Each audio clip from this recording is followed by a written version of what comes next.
Lots of folks coming in, so I'm going to give it another minute or two. But as you're joining, we would love to hear where you're joining us from. And if you are seeing any springtime flowers popping up in your area yet, what species are you seeing or what are you expecting to see? I'm out here in California and the poppies have started exploding on the hillside. So that's been really incredible to see, and the lupins and a lot of other things after the recent rains. So what are you seeing in your community?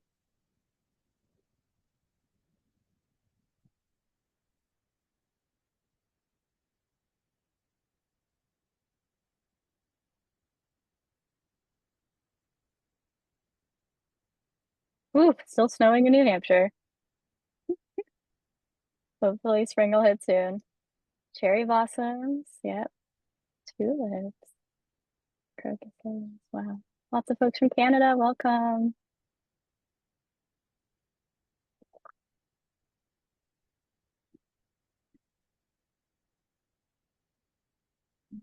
Same.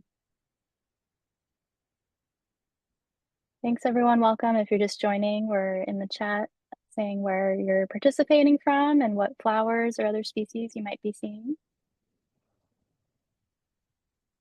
I'm going to stop my share, and in just a minute, I'm going to be handing things over to our host, Vanessa. Thank you all for joining us here today. This is our second webinar of this series where we're talking about nourishing Earth and how that helps us nourish ourselves. And we're so thrilled to have Vanessa as an ambassador for our Artists for Wild Nature program. One of the things Project Coyote is really passionate about is inspiring not just awareness about wild carnivores, but inspiring compassion for our multi-species communities. So our Artists for Wildlife or Wild Nature program is one of those. Vanessa is also a beautiful writer. She's very involved in rewilding and forest stewardship. So she's just a perfect representative for us. And I'll share some links to some of Vanessa's work in the chat when we get going. And I'll also do that for Owen and continue to share any relevant links throughout. I'll just remind you all, if you have a question for Owen or for Vanessa, please put that in the Q&A box. You can find that at usually the bottom of your screen. You can click the Q&A and put your questions there. If you have other thoughts or you're responding to questions we ask you, you can go ahead and do that in the normal webinar chat. So I think with that, welcome again, everyone, and I will hand it over to you, Vanessa. Thank you so much, Kristen. Somehow there are two of me here. I don't know why there's two screens that say my name, but anyway, I am really, really excited about this conversation. Owen and I actually met at our local CSA, Natural Roots, and have been in many conversations about land stewardship and land collaboration, as I've come to prefer calling it. And really excited to share this conversation with you. There's so much to talk about. And it's perfect timing since those of us in the Northern Hemisphere are experiencing spring. So a great time to talk about plants and such an accessible way to connect to land where we are. So I'll read Owen's bio and then start some questions. So Owen was born and raised off the grid in rural Maine, surrounded by the presence, power, and stillness of the natural world. This marked the beginning of his direct, ongoing, and ever-deepening relationship with the earth, plants, and animals. Owen has accumulated 20 years of experience designing and building gardens, as well as training individuals, managing crews, and working with volunteers in landscape installations. He regularly facilitates workshops on landscape design, land stewardship, and helping others to engage the natural world more deeply. Owen's book, Lawns into Meadows, Growing a Regenerative Landscape, was the winner of the 2020 Nautilus Award for Better Books for a Better World. So thank you, Owen, for being here. And I would love to start with, introduce yourself further. I know you have some photos to share about your work, but the first question also, if you want to dive into that, is how would you define a regenerative landscape and why are they essential for fostering relationships among multiple species? Thanks, Vanessa, and thanks everybody for being here on a Tuesday afternoon. I really look forward to getting into this. So, regenerative landscapes. What is a regenerative landscape? Ultimately, the word really says it all. It's a landscape that has the ability to come back over and over again. And we see that happen naturally on a pretty regular basis, but humans have thrown a wrench in the gears of most ecosystems. So what's coming back is a lot of times abbreviated or sort of distorted in some way or missing parts. And a healthy regenerative landscape, in theory, can be self-sustaining.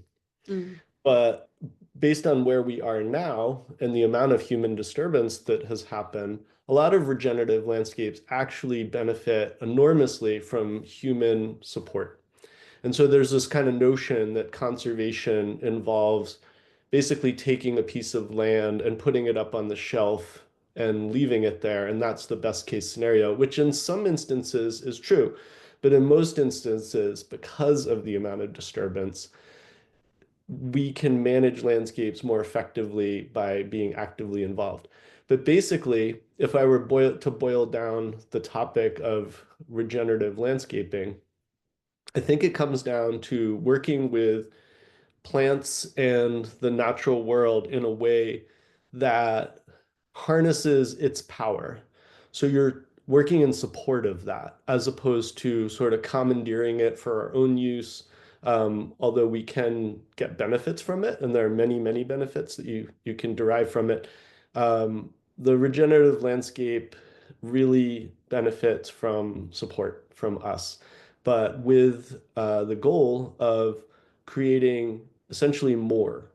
So more ecological presence all the way to the bottom of the food web and basically plants, animals, everything. The goal is to have more. And so there's no hard and fast definition for a regenerative landscape. It's not a technical term at this point in time, but that's kind of the gist of what it entails. And I'm going to show you some pictures just for a couple minutes that show some of the work that I do with this. And I focused a lot on creating these types of landscapes that add value to every living thing that interacts with it ultimately.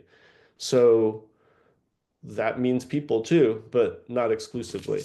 So this is a landscape in Northampton, Mass, right outside of City Hall. And it was a slope that was so steep that they had to use golf cleats to mow it. It was actually dangerous to mow. And we got approval to, let me see if I get this slideshow to work, to put in a trial meadow. And this is that meadow right after it got planted. This is the trial meadow a couple months later. It worked out well, and the city gave us the go-ahead to plant the rest of the slope. So the trial meadow was over on the right, and the slope, the rest of the slope was stripped. We planted it using live plants known as landscape plugs. These are the plugs after they're in the ground. And this is the result a year to 3 years later. There's a series of photos here. Now, this brought an immense amount of insect life into downtown Northampton. Other animals use it too, like rabbits and small rodents. So this is a good example of regeneration. It was an area that was devoid of life, essentially, and had no ecological value almost at all. And now it offers a really wide range of benefits and supports the food web. So the American lawn, we're going to talk about that a little bit more, but this is a typical suburban home that we did the same thing where we took out lawn and we put in these landscape plugs. This is later that season, and this is 3 years later. The amount of insect life that a site like this attracts is pretty astonishing. It's audible. When you're in the space and things are flowering, you can just hear a buzz. And here's another suburban lawn that we're taking up some of the grass. Again, planting plugs. We do this by seed too, but plugs give us a faster return. And this is later that season. This is towards the end of that first summer. And you can see how quickly these plants fill out. This is a area that was lawn at Mount Holyoke College that they allowed to, it's a 4-acre former lawn, they allowed to grow into habitat, which basically means just letting the lawn grow up, and it becomes immediately more valuable. The grasses are able to produce seeds, flowering plants are able to come back. So you don't even necessarily have to do that much sometimes. It can be as simple as letting your grass grow. And there was signage in that last photo. A lot of times, signage is really helpful in explaining some of these things because people tend not to know much about the background behind this. And this is a parking lot at a local co-op in Northampton. And I was able to get them to add perennials, and we use volunteers to plant this. So even something like a parking lot can be upgraded. Really, wherever plants can grow, you can create ecological value. Again, another lawn space turned into a medicinal demonstration garden, which is beloved by pollinators. A lot of pollinators here. And then this is my last couple slides. Just I wanted to share these all just for reference to give you a sense of where I'm coming from, because this is kind of my day-to-day work, especially these last couple slides where we do a lot of residential landscapes. And I'm always trying to include things that add value from an ecological perspective. And water is actually one of the most valuable things you can put in a landscape. Water is a magnet for a lot of different animals. And when you build a pond, it's typical that within 24 hours, frogs show up. So that pond is in this same landscape. And although this isn't a meadow, we build a lot of gardens, and I'm using probably about 80% native plants and really trying to create as much of that ecological value as possible. But you can see one does not have to compromise on aesthetics, and you can still make these things really beautiful. So this is what I do day to day, and I wanted to share those slides with you just for reference. And now we're going to get back into conversation and questions. Thank you so much, Owen. Those are incredible and gorgeous. And I think it's such an important reminder that humans can actually be beneficial to the landscape and how much of an impact we can actually make when we're working in collaboration with land like that. And, that leads me to the next question. I mean, you touched on it a little bit, but the scourge of the lawn, right? And how so many of us are conditioned to have this pristine lawn. And just curious, I mean, they dominate so many human managed landscapes. And, how, if you want to speak to that a little bit about managing that and the incredible environmental sort of drain that causes. I mean, obviously we have a lot of questions to get to, but just speaking to that for a moment. And then, how does a regenerative landscape differ in values and practices? And also just, the lawns really require so much management, whereas, as you said, regenerative landscapes really don't. So it's just this kind of interesting thing where, we actually benefiting the ecosystem, and often it's easier for us. So yeah, so if you could speak to the lawn versus the regenerative landscape, that would be great. So it turns out that there's an area in the United States that if you took all the lawns and put them in one place, that area would cover the footprint of Washington State. It's a massive footprint, massive. And I knew when I was researching lawns into meadows that lawns have a seriously detrimental effect from an ecological perspective. But as I was doing the research, my jaw kept dropping over and over because the list is so long in terms of how bad lawns really are. So the basic element with lawns from an ecological perspective is they are basically biological sort of deserts. There's not much there for insects or animals. It's very limited. And so they're not that far away from a parking lot that way in terms of what the amount of life that they're able to support. Now, when you start putting something like a meadow into a landscape, it really changes things dramatically because they occupy the opposite end of the spectrum ecologically. So whereas a lawn requires all of these inputs, including money, people spend somewhere between 50 and 150 billion dollars a year on lawns. I mean, Americans are supposed to be really interested in saving money, right? But they throw money at lawns in massive quantities. And it takes a lot of time, but it also just uses all these resources, like running a commercial mower, a 4 foot wide mower that you see most landscape companies using.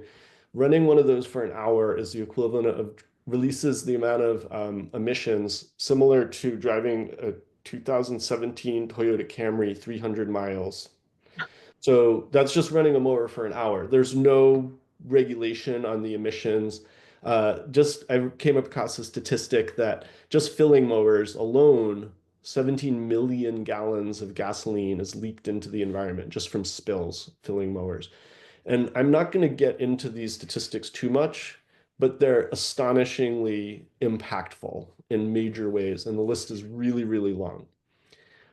But on a positive note, meadows and other ecologically oriented landscapes, like I said, occupy the opposite end of the spectrum from an ecological standpoint. And so meadows don't require fertilizer, they don't require watering. And all of the landscapes that I build, which largely are actually gardens as opposed to meadows, they're all built in the same way. They don't require watering, they don't require fertilizer. They're all very low maintenance, and they require a lot less input in time as well compared to a lawn, which I think is surprising to people, but it's absolutely true. And those landscapes, if you put in plants, especially natives, but other species can work as well. If those plants go in the landscape, then you start attracting all of these creatures. You know, you're getting insects, but the plants are producing seeds. You're getting small vertebrates, frogs, toads, mice, voles, all of these things that people tend to be sort of scared of, I guess, is a simple way of putting it, because we're used to trying to push nature away from us. And so there's ways that that can be managed, and we can talk about that a little bit more.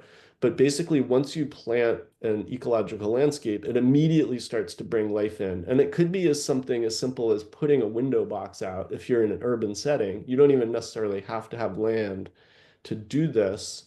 You can enhance the ecosystem around you. So it's a huge topic, and we'll talk more about it, but that's kind of it in a nutshell. Thank you. Yeah, it's really exciting. And so I'm just curious too. So thinking about the animals that you attract with a regenerative landscape. And one thing I often think about, we've talked about, is like how to be a good neighbor to the multi-species community that I live within, right? And so not only kind of helping to create biodiversity with a regenerative landscape, but how do you consider or approach the inclusion of overlooked species, and sort of rippling out to even consider species like coyotes when building a landscape? So these landscapes support the food web, and they basically create the food that supports that food web, insects and small animals. That's really pretty pretty standard because those creatures show up, and then that in turn supports larger animals that feed on them. But also these landscapes attract larger animals. Like the last two slides that I showed you, that garden, we've seen a bobcat in it. There's a bear that goes through there all the time. This is a landscape that's in a town. It's in Northampton. It's like right near Smith College, and larger animals use it too. I know I built a number of ponds that are in urban settings, suburban settings, and bears use them, So there's that sort of basic part of it, but there's I want to speak to an aspect of why this doesn't happen more historically, and people are essentially scared of having more life close to their house. And so, for example, instead of spending, say, I don't know, 80 to 120 hours a year managing your lawn, you could have one of these low maintenance landscapes that you don't have to put a lot of time into. And maybe you have to spend an extra 5 or 10 hours a year just making sure that mice don't go near your house. Like you don't want mice in your house. That's fine and totally understandable. But there's ways to manage that with knowledge and with forethought.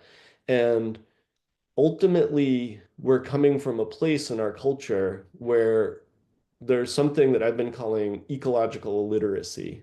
And because people don't know that these things can be managed, they're almost afraid to create more life because they think somehow that's going to be detrimental to them.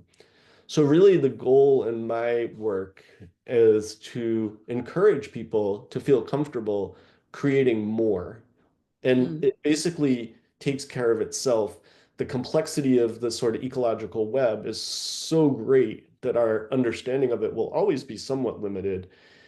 But with a little bit more ecological literacy and just understanding that these things can be managed, we can build that abundance and still keep things sort of copacetic in terms of mice out of our house or not getting too many ticks in our yard or things like that. So these things can actually be balanced using ecological approaches. mm, great, thank you. Yeah, the next question I want to ask is, our attitude towards certain plants, so-called weeds, like dandelion, even nettles. I was, reading about somebody spraying nettles recently, and, ecological literacy is so vital, not only to identify plants and to know native species, but also to realize that some plants that we are conditioned to perceive as being harmful are not actually harmful. As many of you know here, I'm sure dandelion is a great food in medicine, and yet there's so much propaganda to say that you have to spray herbicide all over your yard or lawn in order to get rid of that plant. So I'm just curious, how do you shift people's attitudes toward certain plants? And then we'll get to invasive species in the next question. But I find there's so many parallels between the way we sort of malign certain plants and animals like coyotes as, you don't belong here. We need to get rid of you. You're, an invasive species, a so-called weed. So, do you come across that in your work, and how do you feel like we can kind of shift that perception? I mean, I think a lot of it is what you say, ecological literacy, of course, but there's this category of this is a bad plant, this is a good plant kind of thing. And then invasive species are a whole other issue. So for you to speak to that. Yeah, so a weed is ultimately, again, not a technical term. It's just a plant that people don't want, which is kind of arbitrary and it changes over time in human history. But also, I guess really it comes down to education that creating that level of ecological literacy starts with each of us actually gaining more information and understanding ourselves and sharing it with the people around us who might care. And maybe it's just one person. Maybe it's your family. Maybe you can put a sign in front of your house that explains what you're doing and your neighbors actually read it. But whatever your sort of reach is, that goes a long way because it's really the only way to accumulate the sort of cultural understanding.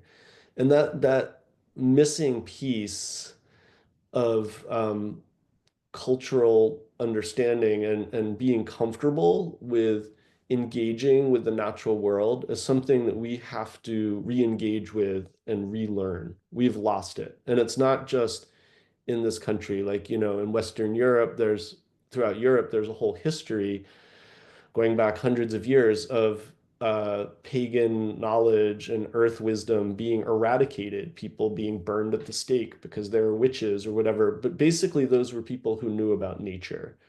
And so been this ongoing battle that's going in the Western world for centuries. And we have to reclaim some of that knowledge. And it's only through our own communities that we ultimately can accumulate that. So I think that's really central to the whole process. And then also, it's a matter of trying to speak to people in a language that they can understand about why some of these things matter and some of these approaches can be pulled off. and how that can happen. So really, it's a conversation, and there's a lot of education that needs to happen if we're going to change this.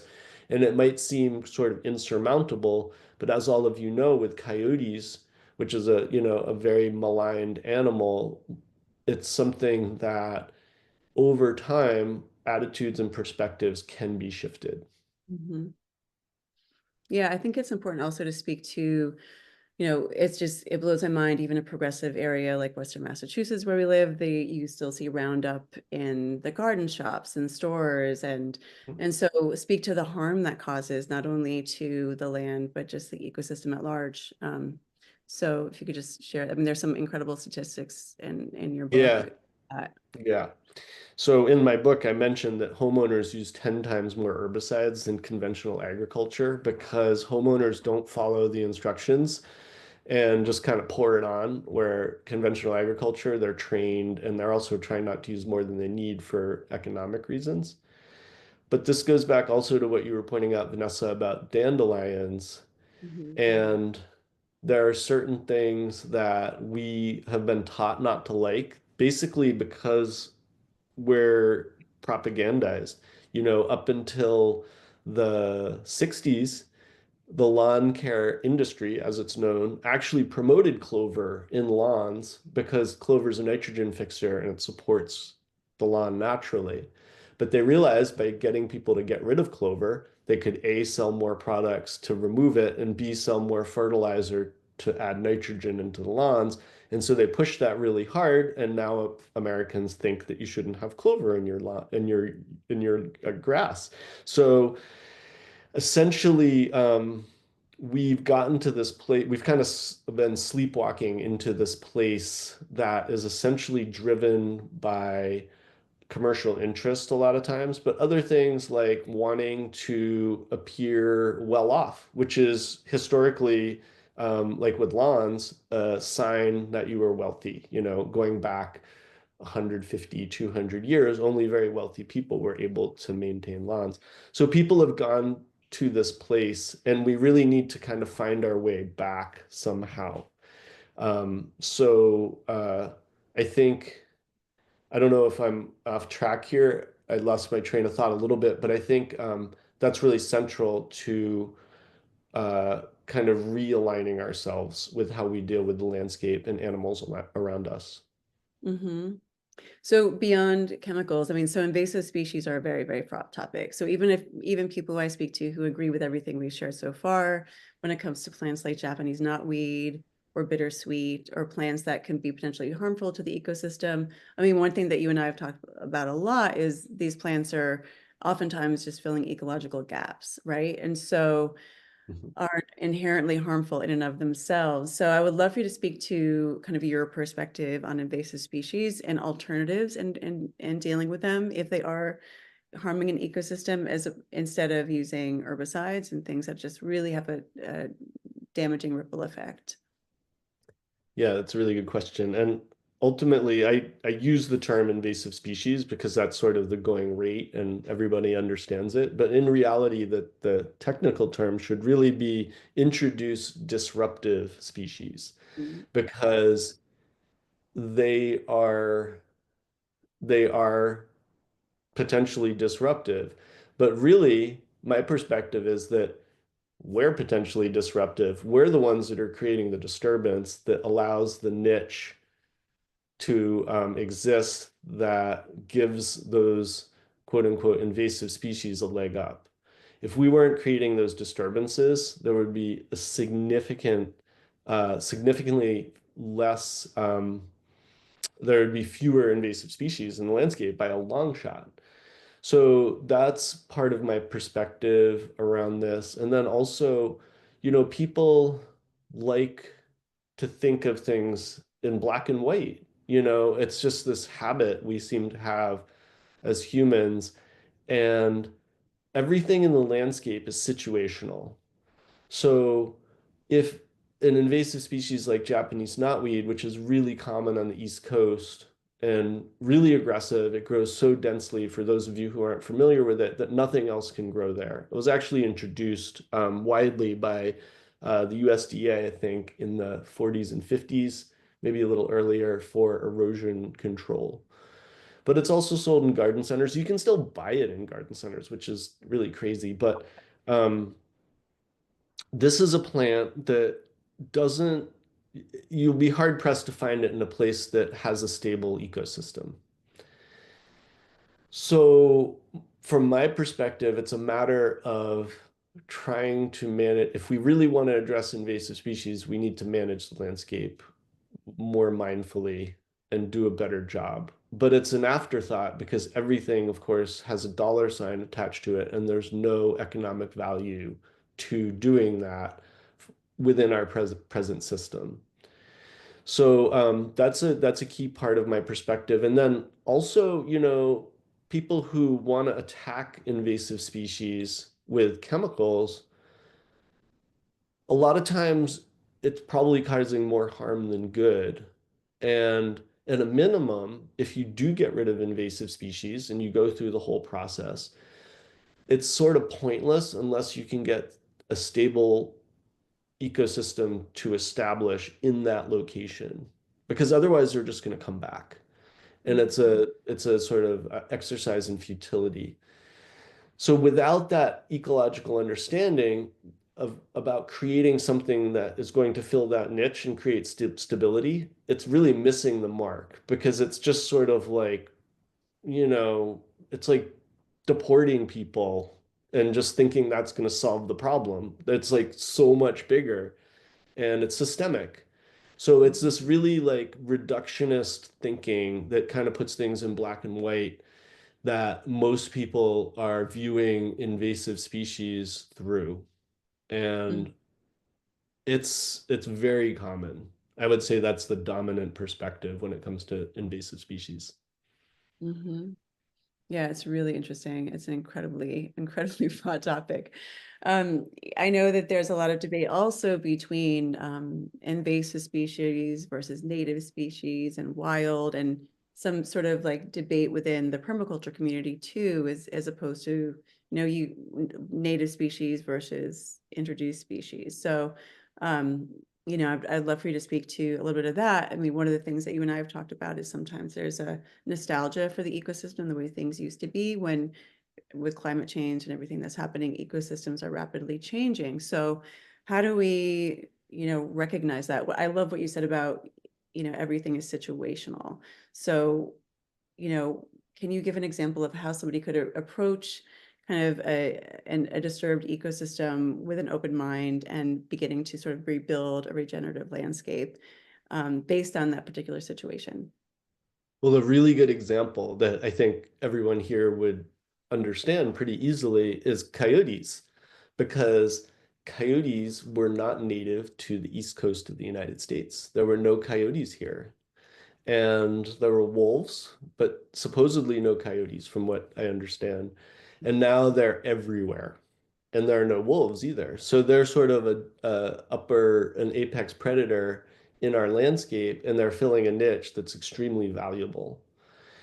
And they're important, and they're able to actually, like a lot of weeds, fill these niches that other things can't access or don't want to access.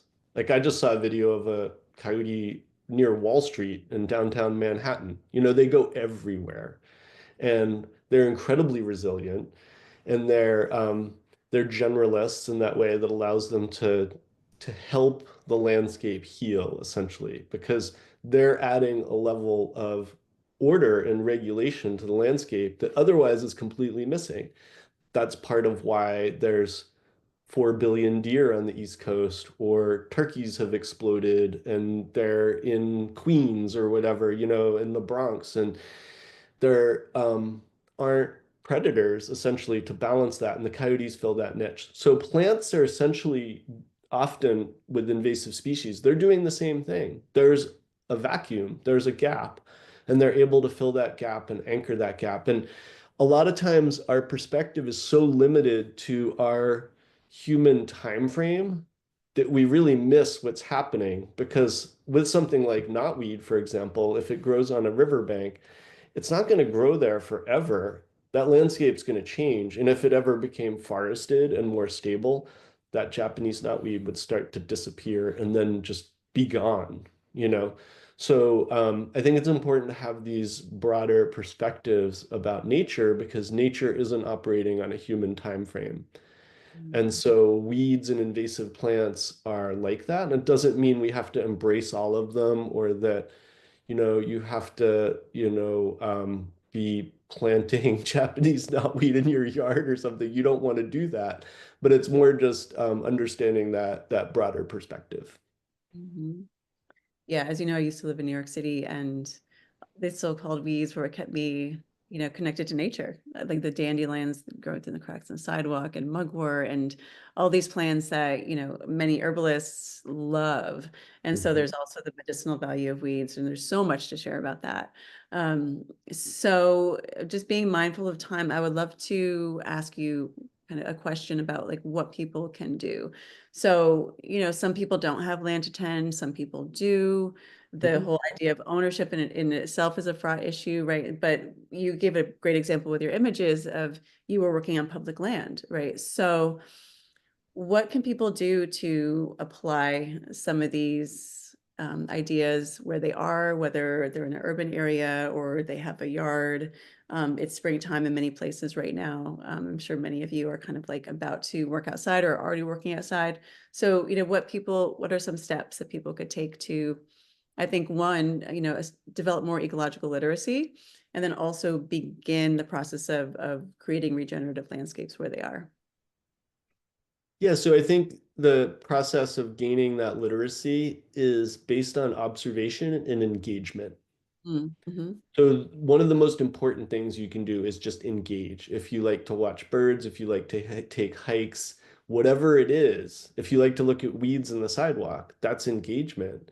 And that you're gonna learn and you're gonna get inspired and you can share that. And that is kind of a baseline thing that needs to happen. But in terms of sort of actions that you can take, ultimately, that also boils down to engagement, where if you can encourage these things to happen, whether it's in your own yard or if you don't have land in your community, um, that is going to make a big difference. And if you don't feel comfortable doing that, start small, start by planting a single echinacea plant or something that you've heard about and you're curious and learn, like see what happens, watch it, see what bees show up, see what insects use it. Do rabbits want to eat it? What's going on with that one plant that you planted. It doesn't have to be a large project that you're taking on. It's really that level of engagement and trying to create more. But if you go too fast, too far, then it might not work out that well, or you might waste some money and the plants die or that kind of thing. So you really want to stay within your range of knowledge and what you're comfortable with. But you want to try to keep expanding that. And so the more you know and the more you learn in this process, then the more you can kind of push things. One way that I'm able to get these projects into public spaces is I have the experience and I have a portfolio and I can show people, hey, look, this actually works. And I can assure them that the maintenance will happen, which is with public projects, a huge problem, as a lot of times there's no follow-up. So those are, I think, really key elements in terms of how we can move this all forward. And ultimately, it does really boil down to engagement and not being shy about not knowing. You don't have to know about plants. I didn't know much about plants when I started doing what I'm doing, and I've made a million mistakes, and that's how I've learned. So jump in and see what you can make happen. Great. Thank you so, so much. So one final question, and then I would love to ask you to read just a short section of your book, and then we'll open it Sure. up to questions from the audience. So you touched on mowers. I mean, I know we're entering time where a lot of people are working outdoors. Mhm. As you know, the bane of my existence are leaf blowers. Can I stand leaf blowers? There's just so much noise, and so it's also, pollution, noise pollution, all of these things.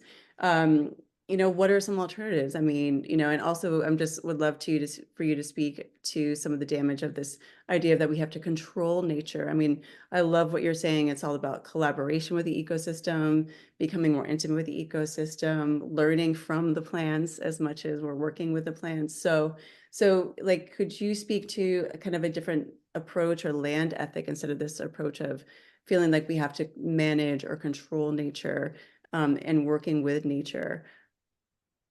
Yeah, I think, being able to show people that that's doable, like the low maintenance landscapes that I create, I think people are really surprised how easy they are to manage, but there's some know-how there. And if you know what to do and when to do it, it doesn't actually take a lot of effort. So part of it is like having the perspective and kind of confidence to be able to put that stuff out there as an alternative so that people know there are alternatives. But then a lot of it is also just thinking about like something like mowers and leaf blowers, where it's similar to grass, where some lawn is useful. Kids play on it, we can use it for paths, but probably somewhere around 80%, maybe more of the grass in the United States, that area that adds up to a footprint the size of Washington State, nobody ever walks on it. Nobody ever touches it. No one uses it, has no actual value. And so, leaf blowers, hopefully all of this stuff is moving in a direction where they're electric, so at least they're quiet. And then if people use them judiciously in ways that were helpful, then we wouldn't hate them so much. I think part of the problem is what they stand for.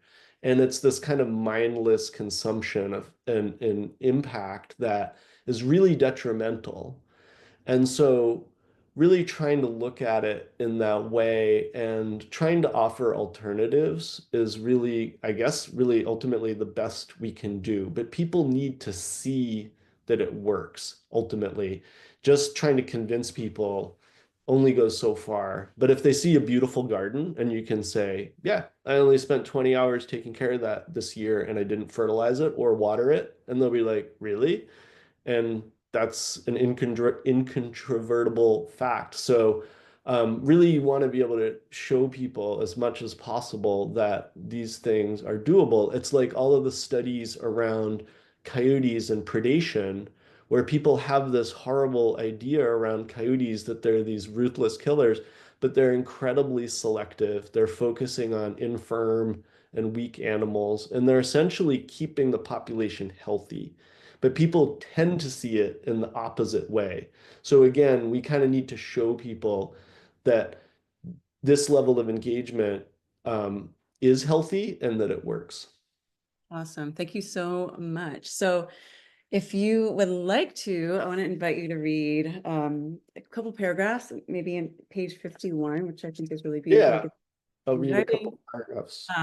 Yeah, and then we'll open up to questions. Great. So this is from Lawns into Meadows, and it's the beginning of a section called Meadow Plants. And I'm going to read two paragraphs about meadows. Part of the joy of establishing your own meadow is getting to know your plants. As you do, you will quickly see that each and every one has its own personality and unique needs and its own astounding power. When you build a meadow, you're actually installing a solar-powered regenerative system that stores carbon while creating a wild habitat. Even humanity's most brilliant technologies can't come close to pulling this off. Most of us relate to plants through their look, smell, and feel. But even as a kid, I knew that plants, like people and animals, are more than their physical attributes. Certain types of mint are famously gregarious, and I've watched Canada goldenrod happily take over a field like an overenthusiastic house guest. Growing up, I observed that the little yellow trout lilies flowering in Maine's still chilly spring grew in the ditch near my house, and only there. They never moved into the neighboring woods or fields where they might encounter more plant competition or less moisture, which struck me as very discerning. Thank you so much. I mean, you want to hear more, but I highly recommend the book, obviously. I mean, so many great, like very, very practical advice. So definitely recommend it for anyone who is interested in learning more. So Kristen, I'm going to hand it back over to you to help with questions. Great. And yeah, and I can post a link to Owen's book again in the chat before we go. We have a lot of great questions, so I'm going to try to consolidate some of them, and then if we can't get to all of them, we will have a follow-up email where we respond to more questions. So everyone here in community can look forward to that as well as the recording of this. One question that was asked in kind of a few different ways is about difference between native and non-native plants, and is there space for non-natives in certain situations that maybe use less water or have some benefit to an environment even if they're not native? I think a lot of people are interested in sort of transitioning their yards into more of these, natural meadow type environments. So do you have advice on how you go about that transition? Is it okay to have some non-natives, that sort of thing? Okay, yeah, that's a great question. And ultimately, the quick answer is yes, you can use non-native plants. I would say that the most important part is that you do it responsibly. The issue with non-native plants is the ones that can spread and run amok. Those are the ones that are a problem. And ultimately, if you don't know and you're not sure, then it's always better to err in the direction of using natives because you can't go wrong. Native plants have been coexisting with other native species, insects, and larger animals for tens of thousands of years, and they coexist beautifully. So if you don't know, you can always rely on just using native plants.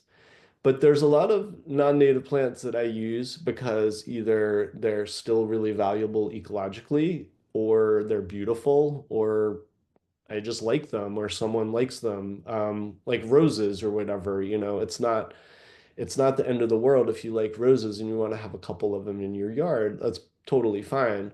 But the goal is to try to orient towards using plants that have as much value as possible. So I showed during the slideshow a couple pictures of a medicinal demonstration garden that had been lawn, and we planted all these plants that are used in herbal medicine.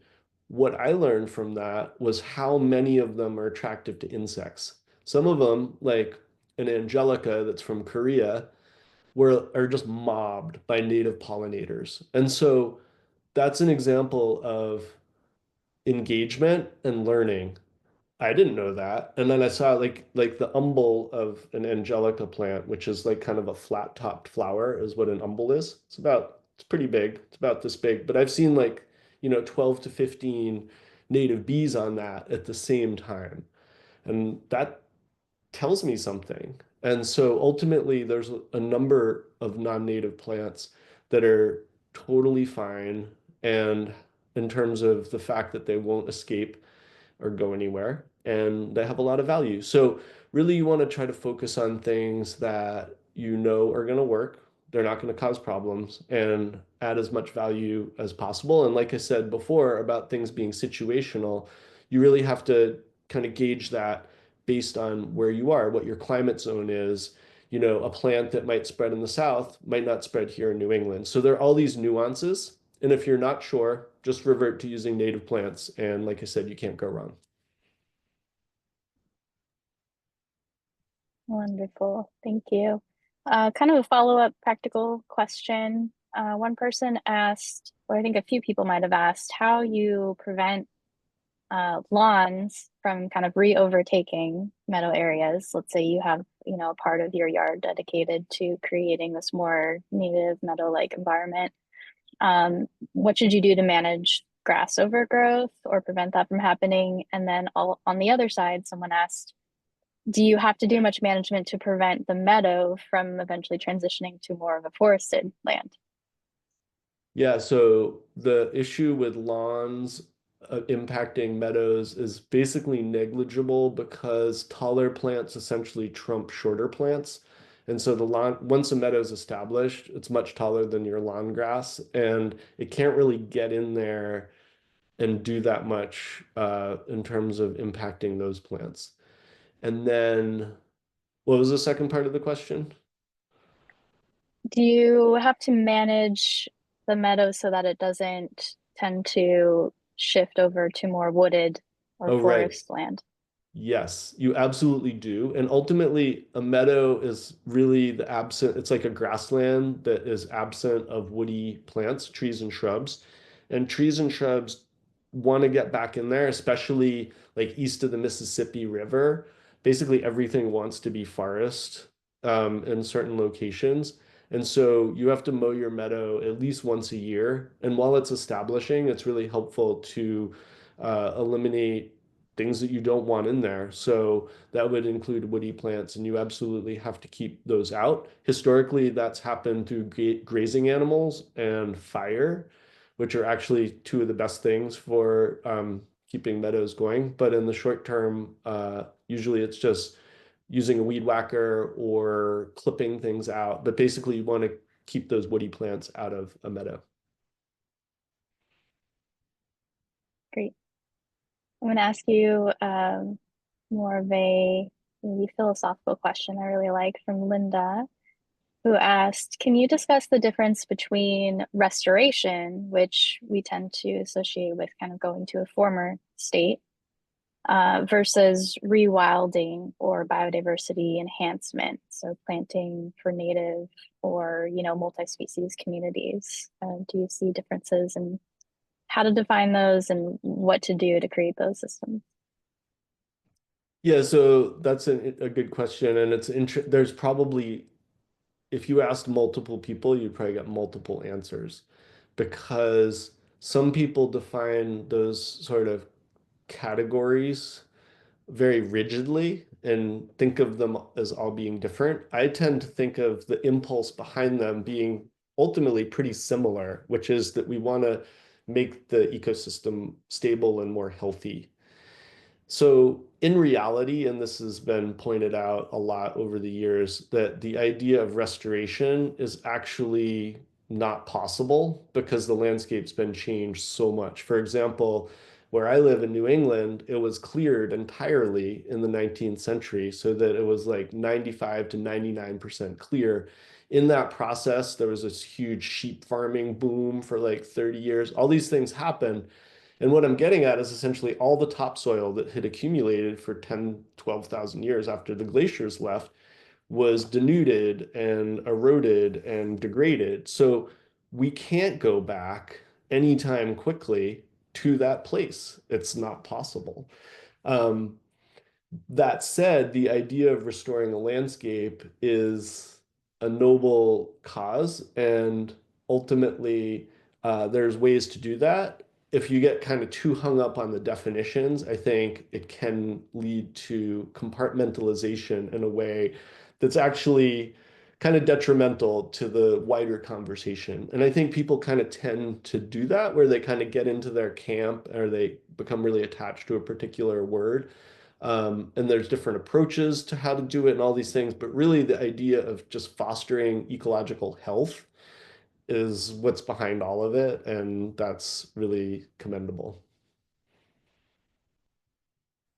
Yeah, that makes a lot of sense. Thank you for that perspective.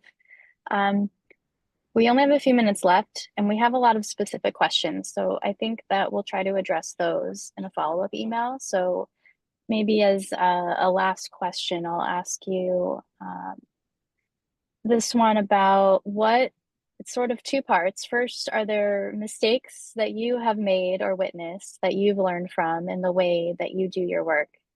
And along with that, are there mistakes or lessons from history that we can learn from? So I think we talk about with restoration, for example, a lot of the things we restore too are habitats that, say, different First Nations or Native communities had been managing for eons before that. So just love to hear your thoughts on like what are the lessons you've learned personally or that you've learned from history. Yeah, so I've learned from plants in the landscape extensively through observation and failure, actually. Not very glamorous, but it's true. And there's an expression in horticulture, which is you don't know a plant until you kill it.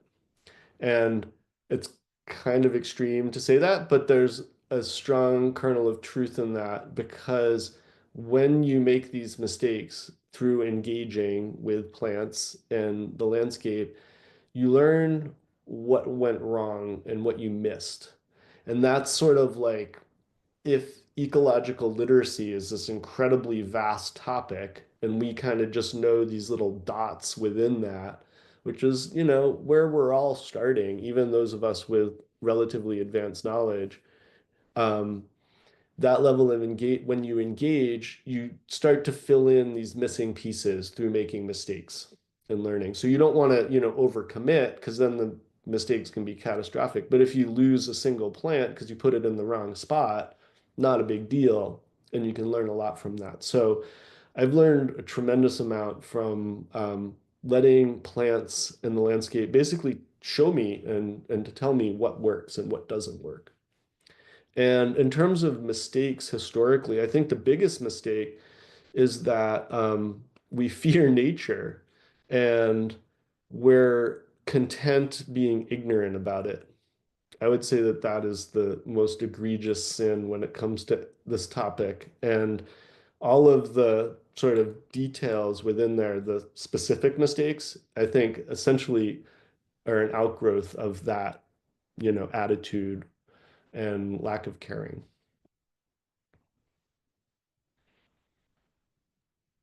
Thank you. Thank you, Kristen, and thank you, Owen.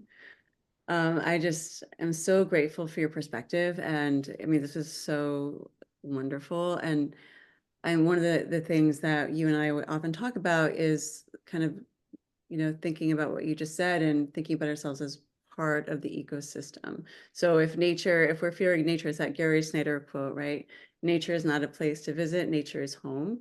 And we are also part of nature, part of the ecosystem. So going back to what you said earlier, I think it is so inspiring with, all of the really difficult news in terms of the environmental degradation that we have to read every day, that we can actually be beneficial to the ecosystem, that we are part of nature, that we can actually restore ecosystems, regenerate ecosystems. I think it's really inspiring. And so I just, would love to leave people with that. And anything else you want to say to kind of speak to that idea of like being having a positive impact on the environment around you? Yeah, I'd just like to quickly, it's a really good point that you're making, and I would like to riff off of that and basically say, in the Western world, we're coming from a place where we have this whole myth of being kicked out of the garden. And ultimately, we've kind of accepted this concept, regardless of what you think of that story. Um, there's some sort of metaphorical truth to it in terms of how we behave and how we inhabit the planet.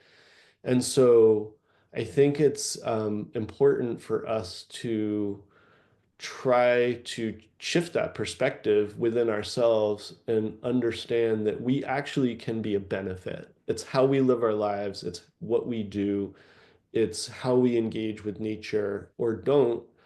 And there's ways to do that that are beneficial. And there's absolutely no doubt about it. Humanity has pursued that, especially in indigenous communities, for, thousands and thousands of years. But that can easily be woven into a modern society as well. We just have to have the will and the interest to do that. And so all of you are here because you care about that. And I think it's a matter of just kind of like continuing to explore that, to learn more, to engage and keep going because people who think ecologically are thinking in terms of 7 generations. It's not just what's going to happen in my yard next year. So it's really important to try to turn the ship around in that way, and it happens, one person at a time, and it might seem slow, but that's how it works. So keep going. Mm, thank you so much. So yeah, and thank you, Project Coyote and Kristen, for hosting. We'll be sharing the video and follow-up questions, and then we're going to randomly draw as well for somebody to win Owen's book. So that will be in the follow-up as well. Thank you. Thank you so much. So before we go, I just noticed Kristen put this up. We're going to have the next interview is on May 20th with Chelsea Steiner Scudder, and she wrote this absolutely gorgeous book called Mother, Creature, Kin that I'm reading right now. it actually came out today. So I definitely recommend it. And I hope you'll join us for that one at the same time at 3 p.m. Eastern Standard Time, 12 p.m. Pacific. Thanks so much, everyone. I'm just going to paste the link to register to that event in the chat now and leave it up for a minute. And we'll also, of course, be sending out our follow-up email with the registration link for that one as well. So thanks for being part of this community and this webinar. Thanks to Owen. Thanks to Vanessa. We appreciate all of you. Thank you. Enjoy being outside. Thank Yes, you. definitely. Get your hands dirty in that dirt. Exactly. Thank you so much, Ellen. Soil. Yeah, my pleasure. Thanks for having me.